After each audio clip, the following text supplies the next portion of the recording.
Good morning. I'm Daryl Davis. I'm Savannah Morgan. And I'm Priscilla Espinoza. And we're here at South Ark Roundtable, and we're going to have a discussion with the voice contestant and South Ark alumni, LB Crew.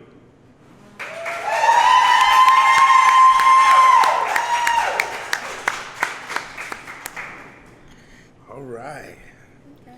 So how are you doing today? Listen, I'm home, and y'all got me on camera. I got some cheers, so I'm good. I am doing wonderful. And some water, so all is right with the world. So the one thing I want to know is, how did you feel when you got that fourth-year term? Were you excited as your brother? No, I was definitely not as excited as my brother. I don't think nobody could be as excited as my brother. But I mean, honestly, when I'm on stage, I'm definitely not going for the fourth-year turn. I mean, my main focus was to execute what I had practiced on, to make a connection with the fans that's in the audience. And I was just blessed. Those first two, I was not ready for that. And I actually had my sights on Adam Levine the whole time, and obviously John Legend.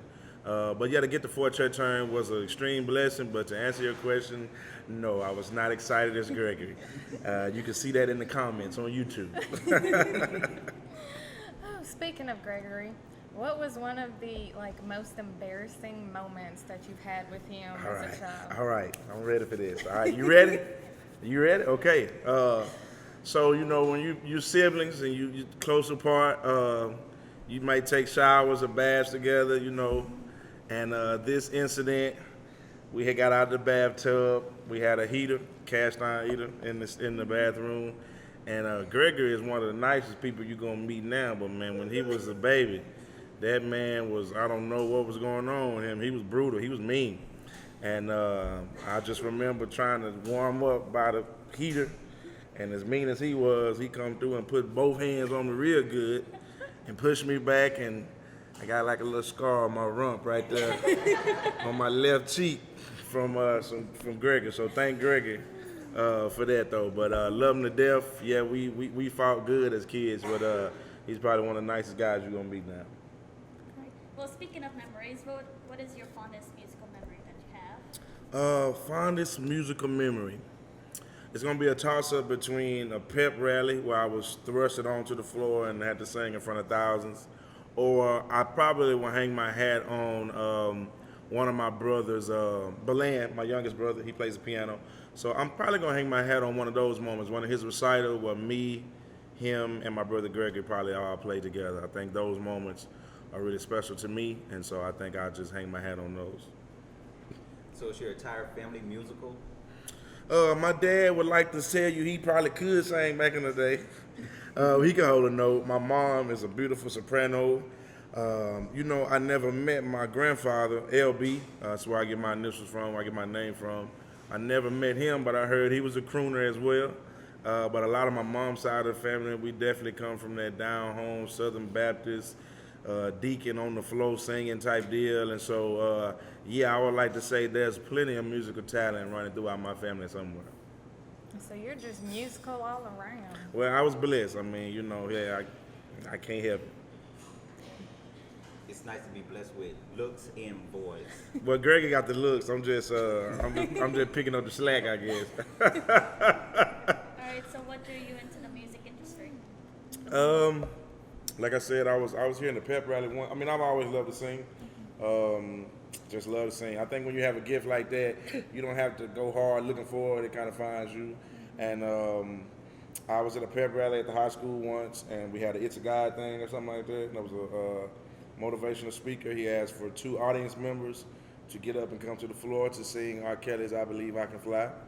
And I had a really dear, good best friend of mine who just snatched me up by my jersey, drug me to the floor, and that was kind of like my introduction. And I think just watching the lights, being in a gymnasium, full of the whole school, so you're talking about 2,000 people at least, and just being in that moment, it wasn't no better feeling like that. And so I think at that moment I said, yeah, I want to do this right here. This is what I'm called to do.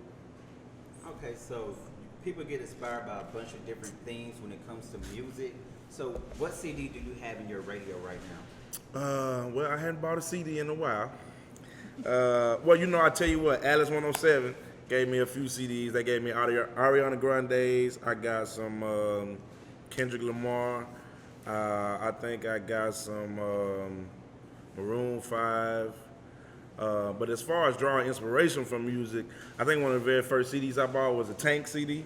Tank is an R&B artist, and man, I love some Tank. I tell people I'm kind of like the Walgreens version or the Great Value version of Tank. I definitely grew up listening to a lot of him, a lot of different gospel artists. But right now, I'm just kind of eclectic. I'm on my pop thing right now, so yeah.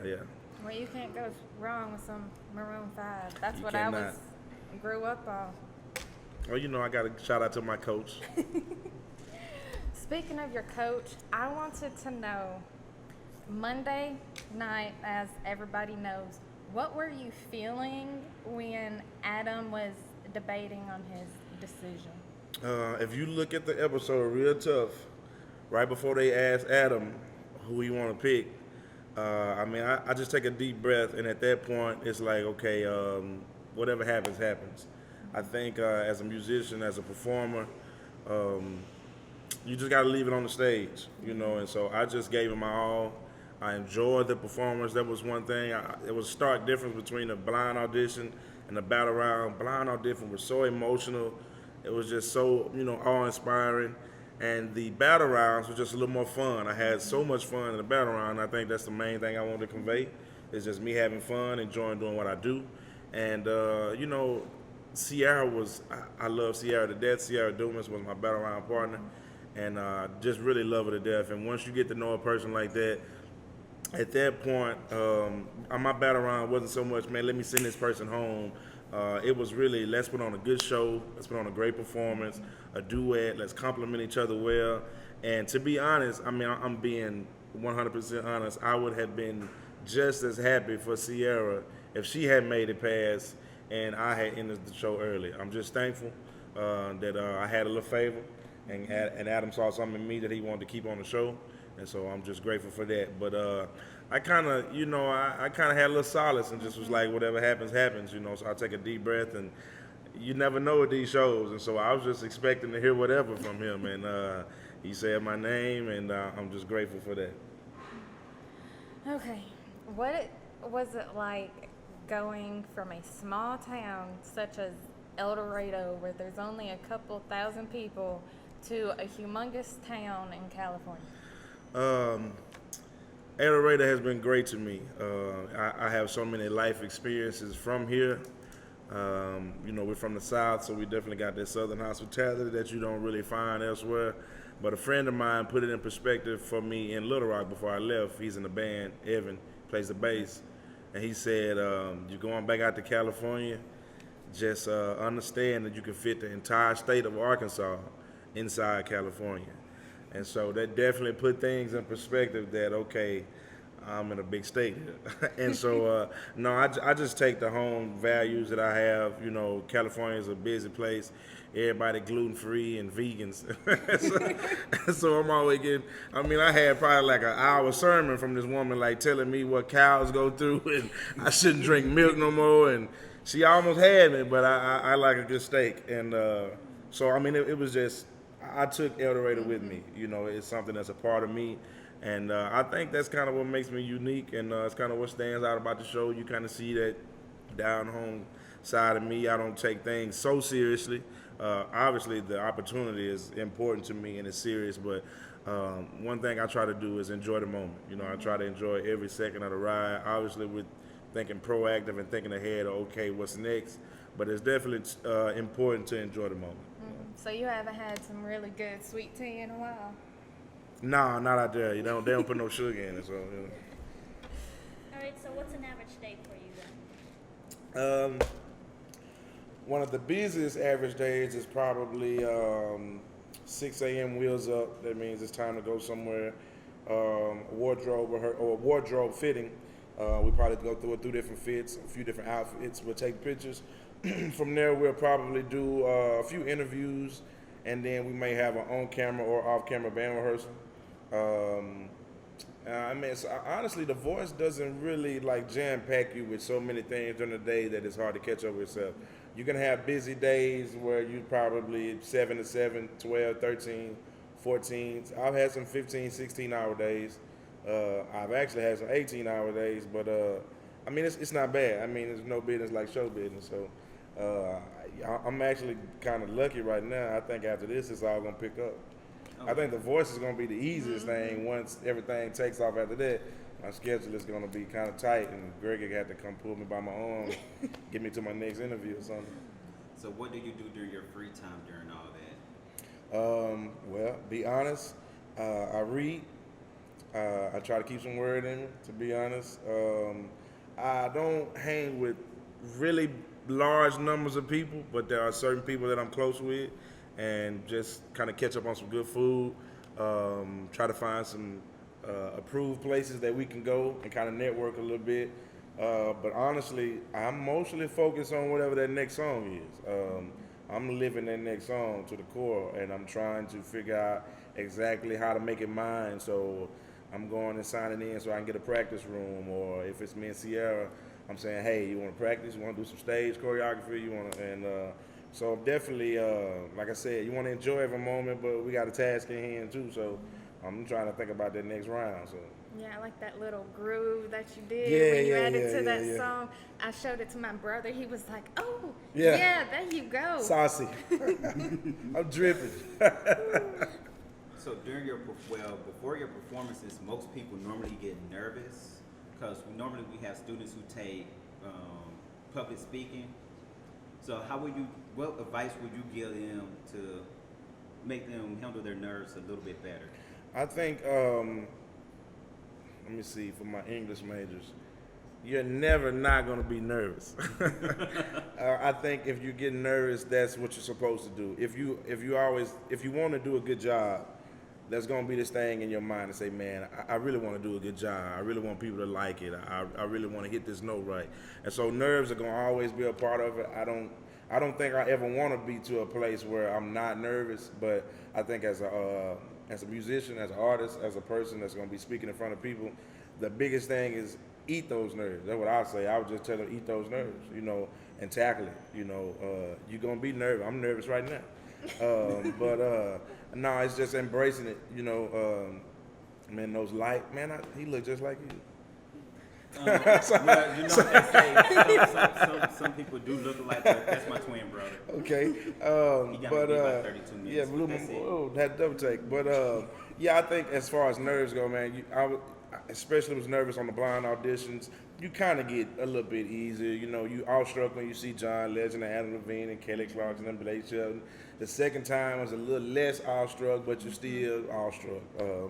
So for the people who are doing public speaking, I would say embrace the nerves, and you're up there for a reason, and just make people listen to what you're saying, basically. Okay. And practice. Now, don't get up there and don't rehearse. And don't, you got to practice. You got to prepare. So I think one of my best quotes is, or favorite quotes is, luck is when opportunity meets preparation. I like that. I do. Okay, most people don't know, but you were on American Idol once upon a time. Yes, once upon a time. Go ahead. Did that help you decide to go onto The Voice? It almost made me not want to go on The Voice, to be honest. American Idol, but it was a great experience. I would definitely say that American Idol prepared me for this. It was a bit of different experience, a bit of different kind of protocol. I was there for Hollywood Week, and that's a grueling week where, now that schedule that was a crazy schedule. So it was a great show. Shout out to American Idol, but I'm definitely partial to The Voice. But it prepared me, interviews, being on stage, the lights, the dress rehearsals, the wardrobe. All of that was definitely a part of the process. And so I think that definitely was the precursor to preparing me for The Voice. All right. Well, let's discuss your fans. Like, how do you interact with them, and how are they like with you? Man, my fans are great. I don't know about the other contestant fans, but my fans, I love them to death. I think one of the main things I like to hear, whether it's Instagram, Twitter, or Facebook, is the connection. The blind audition was so emotional, and there was so much soul and passion that a lot of people made connections. You know, a lot of people say, "Hey, I was teary-eyed the whole time," or "I heard the story of your brother," and that's so I'm praying for him. A lot of people send prayers, and so I'm great, very thankful and grateful for that. How do I interact with them? I just try to be intentional. Obviously, I can't see every comment, every post, every tweet, every picture that fans post, but the ones that I do see and I can take the time out to get back to, I definitely like to be intentional with maintaining my fans because, I mean, they're important to me. They're going to be a part of this journey and a part of this process. And so I just try to be a lot of them say, "Man, I didn't think you were going to even write me back." So that makes my day that they wrote me, not even expecting to get, wrote back. And so, I'm not one to want to be put on a pedestal. I try to stay as humble as I can. But I'm definitely thankful to the people that are supporting me, that are riding with me, and that are sticking with me. I'm very grateful and thankful to them. And again, thank you all for having me on the show. So who is your biggest supporter right now? My biggest supporter right now, I can't put it on just one person. I really cannot. I got bandmates that are really supportive that call me while I'm in California. Obviously, I got family. My mom and dad are very supportive, and my little brothers. I got high school classmates who call me and support me. I mean, I got radio stations, Alice 107.7, Heather and Pool Boy. I mean, they've been really supportive, and so I really just can't put it on one particular person. I'm just thankful for the support system that I do have. All right, well, taking it back to high school, how were you like during that time? Oh, what was I like in high school? Miss Bates, what was I like in high school? Mr. Dawson know what I was like in high school. Nah, in high school, it's a progression. As a freshman, I was fresh meat, I was green, but I had got that fame from that little pep rally. I was football, man. I love football. I gave my all on the football field. I was in band for a little while. Couldn't really keep up with band and football, so I quit quit band to play football. And I think I was just the guy that was probably always singing, and I always just, if you asking them, I was like, yeah, that was the dude that was always singing. And man, I just, singing has just been such a part of me. It's been a passion. I used to tell people I wish I couldn't do it so much, but I don't think I feel the same because that's why I am where I am now. So in high school, I would just sum it up as the dude that was always singing. What instrument did you play in the band? Saxophone. That's why Greg played the sax. He want to be like me. He won't admit it. He ain't gonna admit it, but he got that from me. So what do you think about all the memes going around of Greg? I mean, personally, my favorite one is when they said bank account 48 cents, after taxes $2,048.48, and it just has his face. Yeah.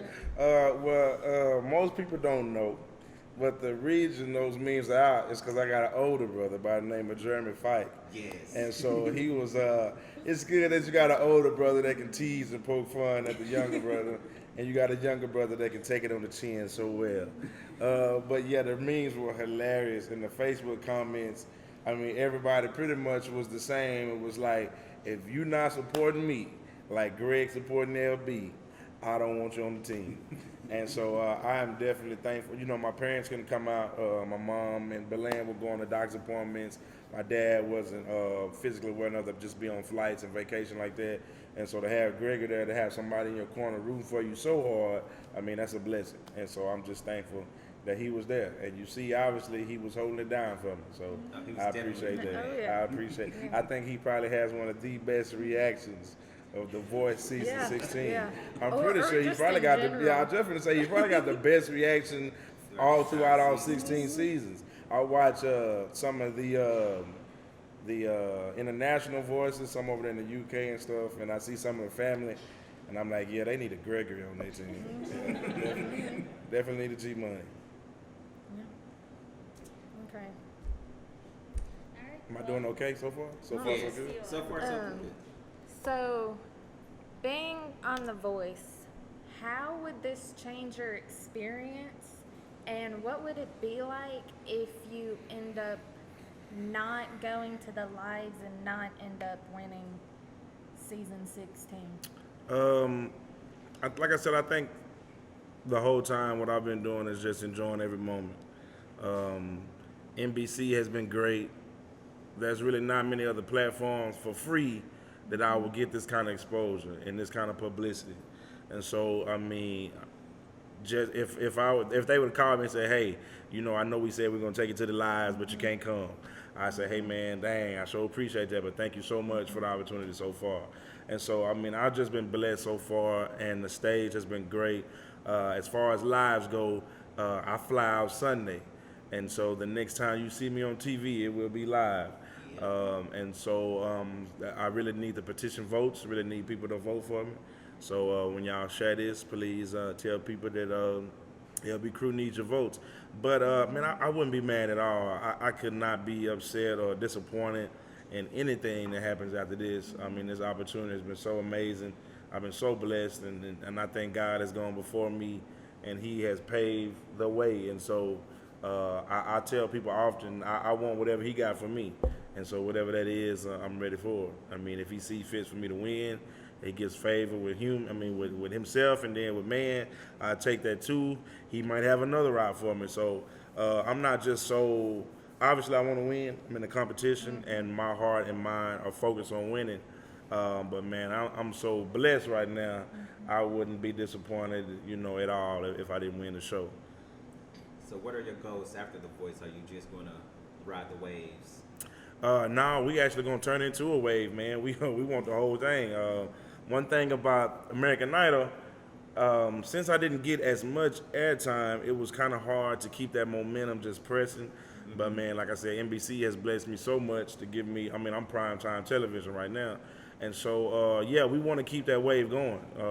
We want to take it and just obviously a record deal would be nice. But I watched some Nipsey Hussle last night, and a lot of his Breakfast Club interviews, and I mean, he had a really good perspective on owning your music. And so I would like to do two things.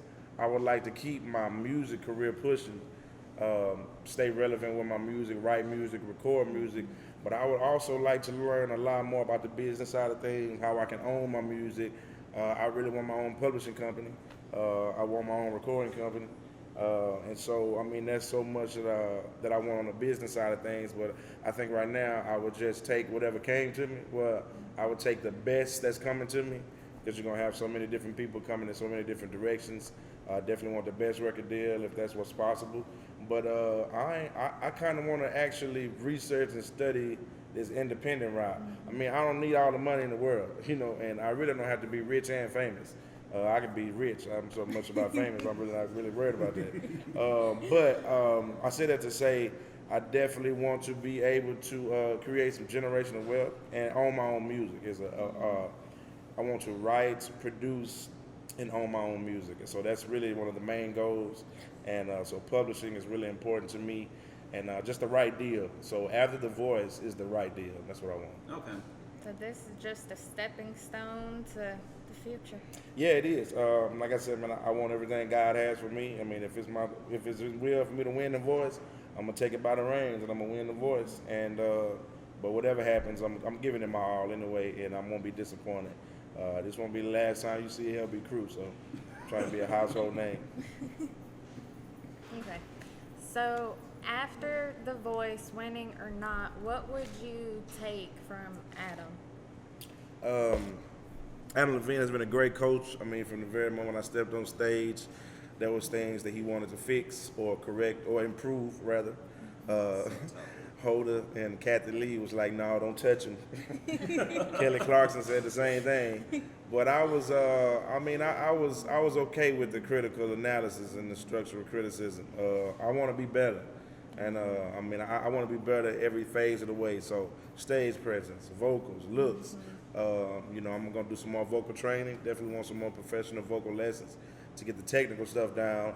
But I think lastly, the last time me and Adam talked, he gave me some sound advice, and that was, man, I'm going to let you be you. I'm going to let you go on stage. You're doing such a good job. The team is doing such a great job.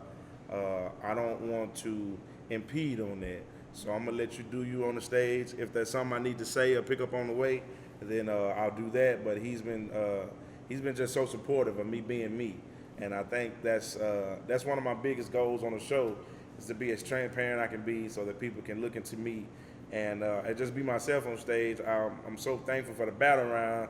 I mean, I had some goofy moments that I did not think was going to be on camera, but I'm glad people kind of got to see me being me, and I think that's what I want through the entirety of the show. And even after the show, I want people to be like, man, I like that guy, man. He's a pretty cool dude. And so, yeah, that's my goal. Yeah, you really showed your personal self on that stage at the battle rounds. Oh, you ain't seen nothing yet. You ain't seen nothing yet. But, man, we had fun. Sierra was a great, man, our duet was just so good. And I love Sierra. And so I had some people at the watch party, you know, obviously people on my team rooting for me.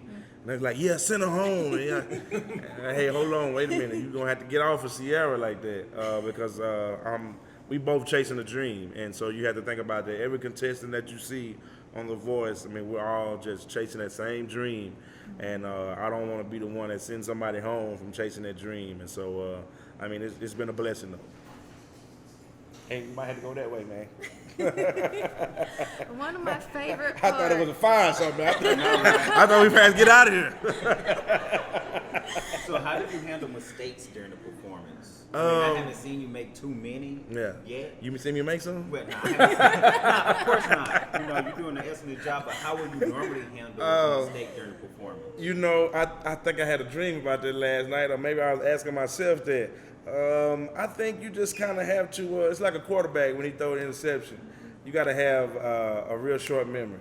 And so, you know, if I'm on stage and I make a mistake and I'm thinking about that mistake, I'm probably going to make another one before it's over with. I mean, so it's just having a short memory span, get on, I mean, try to execute as best as you can, but I mean, your voice is a delicate instrument. I mean, it's so sensitive. There's so many things that can happen between backstage and on stage.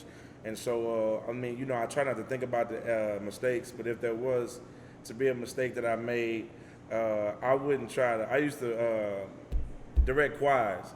And so, you know, I can't see the audience, but I can see the choir. And so I can see the faces. And I tell the choir, look, if you make a mistake, don't make a face. Don't be looking at your neighbor.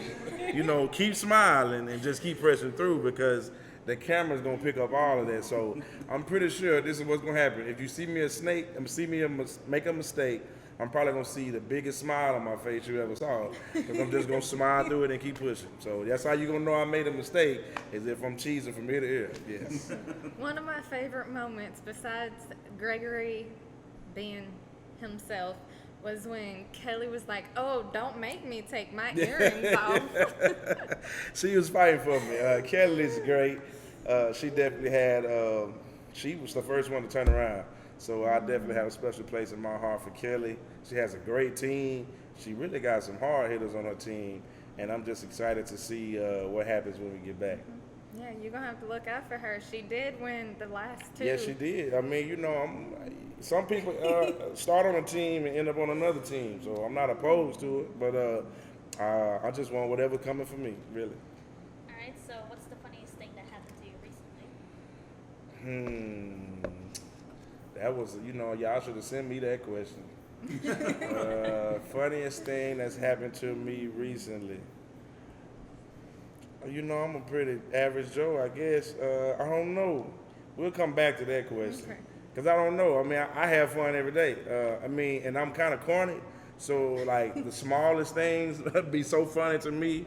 And other people be like, okay. Yeah, that's how I am. So I like subtle comedy, you know. So my type of comedy, I'm not really so animated. But I just, you know, I like wit. You know, I like things that are witty. That kind of make you think. I like segues, and so I'm gonna think about that while we're doing the rest of this interview, and maybe I can come back to it. Okay. Well, tell me something I don't know. You don't know what song I'm singing when I go back on The Voice, and I can't tell you. A Motown Philly? You wanna buy me one? No, I mean, can you give us a little bit of Motown Philly? Oh, you know what? I tell you what, I can give you a little bit of Motown Philly if y'all come to the show tonight. At the Griffin. You can get all you can get all the Motown Philly you want to if you come to the show tonight. And put in a tip jar. Hey, I like the sound of that. I ain't opposed to it. But tickets are going quickly. Tickets are going quickly. Reserved seats are sold out. There's a little more room in the general admission. But I think the town has definitely rallied, and I am so blessed and thankful for that. And so yeah, I want to have fun. I did some interviews. The main thing I want to do was come home and have fun with the people that I love and the people that love me. And so I want to see a lot of smiling faces, and we're gonna have a good time tonight. Oh yeah. And that you will. So since you're back here, what are you excited to eat since you came back here from California? I wish my mama would have cooked some collard greens and cornbread. That's my favorite meal with the boiling meat mashed up in it. But to be honest, I ain't picking. You know the Griffin. If I can plug them, they have some great food there. I'm not sure if they got the trout Moniere still, or they got some good hush puppies with that honey butter was pretty good. I remember that. I sound like a fat kid now. Yeah, I got an eclectic palate for food just like I do for music. So whatever tastes good, I take it. I'm Mikey. I eat it all. No, I thought you were going to say a spud nut or something. Oh, you know what, man? Listen, it's been so long. I have to explain people what spud nuts are on a daily basis. Definitely got to do chicken dilly. Oh, I had Five Guys burgers yesterday. Cost me $9. I was like, man, this tastes like an old-fashioned burger. I need to go home, and that's half the price back home. And so I'm finna put old-fashioned on the map because they better than Five Guys, and I could have got some fries too. So, I mean, shout out to old-fashioned. So yeah, I want an old-fashioned burger, a double king. That's what I want. My grandma comes down from North Carolina. She's like, oh, okay, so when are we going to that Spud Nut place? Yeah, you gotta be careful with those spud nuts. I actually work at the Marriott. I worked at the Marriott, and there's a map of Arkansas, and on that map it has food groups and where it's indigenous to Arkansas at. And I kid you not, at the bottom, in a little star where El Dorado is, they have spud nuts there. So we on the map for the spud nut. I wouldn't mind getting a spud nut franchise and going like to Little Rock. I mean, because it blows people's mind when you tell them, well, it's a spud nut. I mean, it's a donut, but it's made from potatoes, and it just goes over their head. They can't believe it. Well, this is something I want to know because I'm a bit of a superhero fan. So who do you think will win in a fight, Iron Man or Batman? Iron Man or Batman? You know what? Surprisingly enough, if Batman can beat Superman, which I would have never thunk it, I'm pretty sure he can take on Iron Man too. They got Batman. I don't know. You saw the movie Batman versus Superman, and I got a little cousin that he got more sense than a lot of people that's making the movies. I guess he's like, man, how can Batman with all these gadgets beat the Man of Steel? I'm more of a Marvel. So I'm partial to Marvel. I would definitely be rooting for see, I got a Marvel fan back there. Yeah. For Thanos? Nah, Thanos? I ain't know. Well, I mean, no, I can't. He the one made everybody disappear, right? Yeah. No, man, I can't. Yeah, I can't do Thanos. He got a good concept. He's just misguided. He need a guidance counselor like Mr. Dawson. Yeah. Well, He should have had a guidance counselor growing up. He did die in Infinity Wars, so he's off He the gone picture. too. Yeah, Okay. he's gone. Now I'm more of a Thor. I like Thor a lot. I'm more of a Hulk fan. Definitely like the new Hulk we got. So yeah, that's kind of my cup of tea. You ready for the new one? I am. I'm so ready. Yeah, I'm not even gonna watch them bootleg. You know it's gonna be 3 hours long, right? Oh yeah, I might have to watch it on bootleg. If it's gonna be 3 hours, I might fall asleep in the theaters. Yeah, I'm just like, I'm not ready for it to be over. It can't be. I might watch it while I'm out there in Cali this time. That's probably what I'll do. I might drag some people. I watched the movie Stars Born was a good movie we watched while we were out there. Night School was a good movie we watched while we was out there. I watched Split Glass. Yeah, it was okay. It was a little more too psychological for the people that I went with, but it was good. It was good. So what's your favorite movie? I give you top 5. I'll take it. Ray Charles, Like it. Forrest Gump, Love it. Four Brothers, Love it. Lion King, Yep. and I've been trying to think of, do I got a favorite Will Smith movie? Obviously, I like Ali. Enemy of the State was pretty good. But yeah, I'm gonna think about that fifth one too. I'm gonna put that on a cliffhanger and I'll give it back to you in a minute. Okay. What's your favorite movie? My favorite movie is the one with Jet Li. Pretty good. Oh yeah. And how about yours? It's gonna be a top 5, and 99% of them is gonna be Disney, because I'm a Disney fanatic. Disney knew how to make a good movie too. though, Oh so. yeah, my brother, he's 7, and mom's like, I think I scarred him for life because he has cried in every Disney movie he has seen. Yeah, if you ain't crying in a Disney movie, you probably ain't got no heart. So. So what was it? I mean, I don't think we heard the name. Okay, there's Lion Give me your King, favorite Disney movie. Little Mermaid. Wow. I never got Okay, I was under the sea born- like that. I was born in Hawaii, Oh, okay. so I mean. So you wanted to be a mermaid growing up. Yeah. Okay, we got you. And I was on the East Coast most of my life, so Definitely a mermaid. Yes. All right, we're going to pray for that. All right. How about you? Beauty and the Beast. Beauty and the Beast. Wow. Okay, so we got some Disney fans. Okay, all right. Disney, come through, Disney. Yeah, Disney makes some good movies. I think the last good one I watched was Coco. Coco was a really good movie. I like Coco. you do know Disney is part of Marvel. Is it? Oh, Yeah. it sure is. Yeah. So that's why the movies be so good. Yeah, I get it. All right, where we at now? I went the wrong line. Okay. Or do you want to go ahead and answer the cliffhangers? Because I have a really funny last question. All right, let me get myself ready. I'm ready. What is Toad Suck, Arkansas? So I went to school at UCA, that's University of Central Arkansas at Conway. Toad Suck would be almost like a Callion or a Junction City or maybe a Parkers Chapel or probably a Three Creeks or something like that. So it's a little town right outside of Conway. They have Toad Suck Days. They have a Toad Suck Park. A lot of Greeks have parties at the Toad Suck Parks at the end of the years. But if I'm not mistaken, the reason they got his name was, I'm thinking maybe ships would dock or something like that, and the sailors or people that was working would be like, let's go to Toad and suck on some beers. A lot of people got like this urban legend, they just sucking on frogs up there. But I'm sure that that's not it. I believe it was let's go to Toad and suck on some beers. And so that's where they got their name Toad Suck. So it's a great small town just right outside of Conway. And it's great, beautiful area. Definitely good to take your family around this time of the year. A lot of people go when it warms up. So yeah, shout out Toad Because Suck. I bet you, as soon as you and Blake Shelton had that conversation, Toad Suck was one of the most researched things. Yeah, it was ever. definitely trending. They need to call me, and if they kind of need to let's do some profit sharing off of that. Because I'm pretty sure they're getting a lot of publicity from there. And I've actually had some calls that say, hey man, can you come to Toad Suck Days? And I tell them, hey, I'm under contract, but once I get off I'm under contract, I definitely need to be a part of that, and would definitely love to be performing there. Yeah. Alright, well, is there any other comments that you'd like to share before we wrap things up? I just want to thank you all for having me. South Ark was good to meet. Great teachers here, great staff, there's great students. I was one, when I graduated, I just could not get away.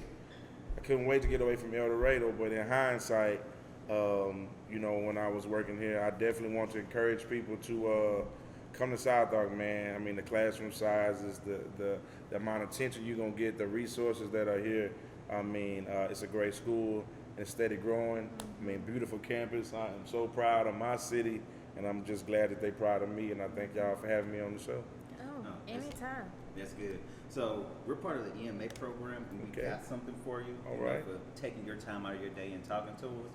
First, we got this. You know, want to represent with the microphone. Okay, all right, a little bit. What is this? It's a USB. Oh, okay, man, I needed one of these. Listen, man, I lose more USBs in a little bit, so definitely needed this. And then we I thought it was some also- Germex or something. I was like, this is cute. Okay. Yeah, and we also got you a shirt. We got with your brother Greg. He said you about a medium. Yeah. We hooked you up with this. Yeah, I'm gonna have to wear this to bed. No, this is, oh man, yeah, this is nice. I like this. Oh yeah. Cause I want to do movies too. Yeah, no, this is perfect. Yeah, this is perfect. Thank y'all so much. I appreciate that. I But thank if y'all you for did have a having me. chance to do a movie, would you be in a musical or would it be like a drama, live action? Yeah, I'm more for like a suspense thriller, whodunit type of movie. So that's the type of movies I would like to play in. But definitely wouldn't mind doing a musical. Hopefully, maybe we get some Broadway work after this. You never know. So I'm basically open to whatever's out there for me. But I do kind of write screenplays in my downtime. So I got some movies that I wouldn't mind producing, or screenplays that I wouldn't mind producing and selling. So you never know how you might see me on the screen after this voice thing's over with. I want to get it from all angles, really. And so, but again, I thank y'all so much for having me, and it was a pleasure to be here. No, It was definitely. nice to have you here It's on nice. as well. Anytime, thank anytime. Anytime I'm in. Yeah, Yeah, anytime. sky's definitely the limit for you. Yeah. Good deal, man. Thank you so much. Anytime. You know, you're awesome. Thank you.